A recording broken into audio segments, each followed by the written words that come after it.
जय मसीह सबैजनालाई स्वागत छ। आज हामी एउटा यस्तो विषयमा कुरा गर्दैछौँ जुन चाहिँ हाम्रो विश्वासको एकदमै भनौँ न एउटा आधार स्तम्भ हो। यो एउटा यस्तो महान र पक्का प्रतिज्ञा हो जसले हामीलाई आशा दिन्छ। त्यो हो हाम्रा प्रभु येशू ख्रीष्टको दोस्रो आगमन। ल अब अलिकति गहिराईमा जाउँ है त। यो कुनै मानिसले गरेको प्रतिज्ञा होइन। सोच्नुहोस् त, जब येशू प्रभु स्वर्गमा उचालिँदै हुनुहुन्थ्यो, चेलाहरू त हेरेको हेरै थिए आकाशतिर। हो, त्यही बेला स्वर्गदूतहरूले यो शक्तिशाली आश्वासन दिएका थिए, यही हो हाम्रो आशाको जग। जसरी उहाँ जानुभयो त्यसरी नै उहाँ फर्केर आउनुहुनेछ। कति स्पष्ट हो! यही आशालाई बाइबलले धन्यको आशा भनेको छ। अब यो भनेको भविष्यमा कहिलेकाहीँ हुने घटना मात्रै होइन है। यो त हाम्रो आजको लागि, हाम्रो वर्तमान जीवनको लागि एउटा जिउँदो आशा हो, जसले हाम्रो विश्वासलाई हरेक दिन बलियो बनाउँछ। बाइबल पढ्दा एउटा ग्रीक शब्द सायद याद गर्नुभएको होला, पारोसिया।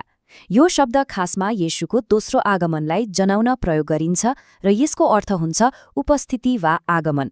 यो कुनै पछि थपिएको शिक्षा होइन, तर सुरुदेखि नै क्रिस्चियन विश्वासको एउटा एकदमै मुख्य सिद्धान्त हो। र तीतसको पुस्तकको अध्याय 2 पद 13ले यसैलाई हाम्रो धन्यको आशा भनेर बताउँछ। यो आशाले हामीलाई के कुराको निश्चयता दिन्छ त? यसले सिकाउँछ कि जस्तोसुकै परिस्थिति आए पनि सबै कुरामा परमेश्वरकै नियन्त्रण छ र उहाँले जे प्रतिज्ञा गर्नुभएको छ त्यो पूरा गर्नमा उहाँ सधैँ विश्वासयोग्य हुनुहुन्छ। येशूको आगमनलाई राम्ररी बुझ्नको लागि हामीले उहाँका दुई फरक भूमिकाहरूलाई बुझ्नुपर्छ, जुन उहाँले आफ्नो पहिलो र दोस्रो आगमनमा पूरा गर्नुहुन्छ, वा भनौँ गर्नुभयो र गर्नुहुनेछ। अब यी दुई आगमन बीचको फरक हेरौँ है त। एकदमै ठूलो भिन्नता छ। पहिलो आगमनमा उहाँ कसरी आउनुभयो? यशाया 53मा अगमबाणी गरिए अनुसार एउटा कष्ट भोग्ने सेवकको रूपमा, एकदमै नम्र परिस्थितिमा। तर उहाँको दोस्रो आगमन त्यस्तो हुने छैन। प्रकाश 19ले बताउँछ कि उहाँ एक विजयी राजाको रूपमा स्वर्गका सारा फौजहरूका साथमा आउनुहुनेछ। एउटा रोचक कुरा के छ भने, पुरानो नियमका अगमवक्ताहरूले सधैँ यी दुई आगमनलाई स्पष्ट रूपमा छुट्याएर लेखेनन्। उनीहरूको लेखाइमा कहिले दुःख भोग्ने मसीहको कुरा आउँथ्यो, कहिले विजयी राजाको। यसले गर्दा कतिपय विद्वानहरूले त दुई फरक फरक मसीह आउँछन् कि भन्ने सोचे, एउटा कष्ट भोग्न, अर्को चाहिँ राज गर्न। तर कति सुन्दर कुरा, यी दुवै भूमिकाहरू एकै व्यक्ति हाम्रा प्रभु येशू ख्रीष्टमा पूरा भए। त्यसो भए अब मुख्य प्रश्नमा आउँ, उहाँ किन फर्केर आउनुहुँदैछ? उहाँको पुनरागमनको उद्देश्य के हो र त्यो कसरी हुनेछ? अब यसबारेमा हेरौँ। धर्मशास्त्रले उहाँको आगमनका धेरै उद्देश्यहरू बताउँछ। पहिलो त बाँकी रहेका जति पनि अगमबाणीहरू छन् ती सबै पूरा गर्न। दोस्रो, 2 तिमोथी 4:1 अनुसार जीवित र मरेकाहरूको न्याय गर्न। तेस्रो, रोमी 11:26मा भने झैं इजरायल राष्ट्रको आत्मिक पुनर्स्थापनाको लागि। र अन्तमा सबै कुरालाई नयाँ बनाउन, एउटा नयाँ स्वर्ग र नयाँ पृथ्वीको सुरुवात गर्न उहाँ आउनुहुनेछ। अनि उहाँ कसरी आउनुहुनेछ त? यसमा बाइबल एकदमै स्पष्ट छ।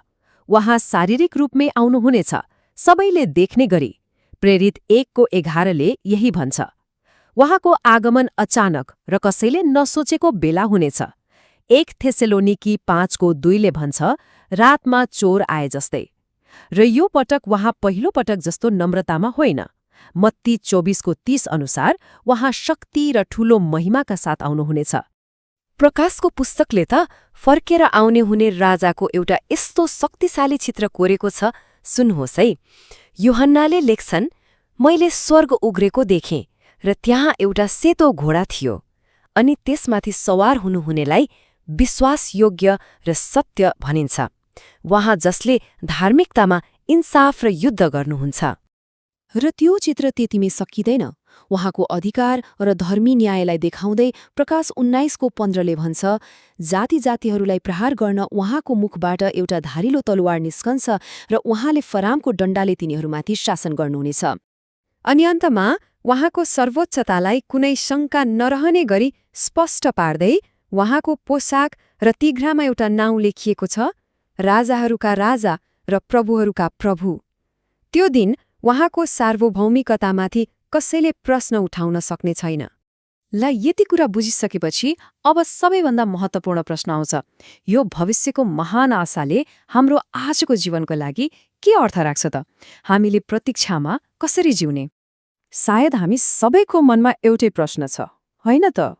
ठिक छ, उहाँ आउनुहुन्छ, तर कहिले? यो महान घटना कहिले हुन्छ? येशू प्रभु आफैले यसको जवाब दिनुभएको छ। मत्ती 24:36 उहाँले भन्नुभयो, तर त्यो दिन र घडीको विषयमा पिता बाहेक कसैले जान्दैन, न त स्वर्गका दूतहरूले न पुत्रले नै। एकदम स्पष्ट। भनेपछि हाम्रो ध्यान मिति पत्ता लगाउने वा अनुमान लगाउनेतिर हुनु भएन, बरु हाम्रो ध्यान सधैँ तयार रहनुमा हुनुपर्छ। हो, यो धन्यको आशा भनेको हात बाँधेर बस्ने र पर्खिने कुरा होइन। यो त हामीलाई सक्रिय र उद्देश्यपूर्ण जीवन जिउन प्रेरणा दिने एउटा शक्तिशाली इन्धन हो। कसरी त? पहिलो, 1 यूहन्ना 3:2 र 3ले भन्छ, यो आशाले हामीलाई उहाँ जस्तै पवित्र जीवन जिउन उत्साहित बनाउँछ।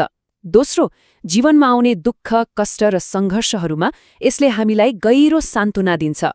अनि तेस्रो, यसले हामीलाई समय छोटो छ भन्ने कुरा याद दिलाउँछ र अझ बढी जोशका साथ सुसमाचार बाँड्न घचघच्याउँछ। ल, अब अन्त्यमा हामी आफ्नो तयारीको अवस्था कस्तो छ भनेर एकछिन विचार गरौँ। जकरिया 12:10 र प्रकाश 1:7ले के भन्छ भने, उहाँ आउँदा सबैले उहाँलाई देख्नेछन् र संसारले आफूले क्रुसमा टाँगेका उहाँलाई हेरेर विलाप गर्नेछ। उहाँको आगमन साँच्चै नै सारा मानव जातिको लागि एउटा अति गम्भीर क्षण हुनेछ। एउटा कुरामा हामी ढुक्क हुन सक्छौं, जसरी उहाँको पहिलो आगमनबारे गरिएका अगमबाणीहरू हरेक साना साना विवरणहरू पनि पूरा भए, त्यसरी नै उहाँको दोस्रो आगमनका हरेक प्रतिज्ञाहरू पनि पक्कै पूरा हुनेछन्। परमेश्वरले विगतमा जे गर्नुभयो त्यो नै उहाँले भविष्यमा के गर्नुहुनेछ भन्ने कुराको ग्यारेन्टी हो।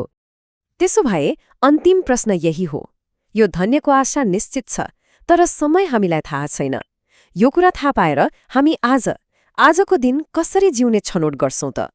यो प्रश्नले हामी प्रत्येकलाई व्यक्तिगत रूपमा सोच्न र विश्वासयोग्य जीवन जिउनको लागि एउटा निम्तो दिन्छ।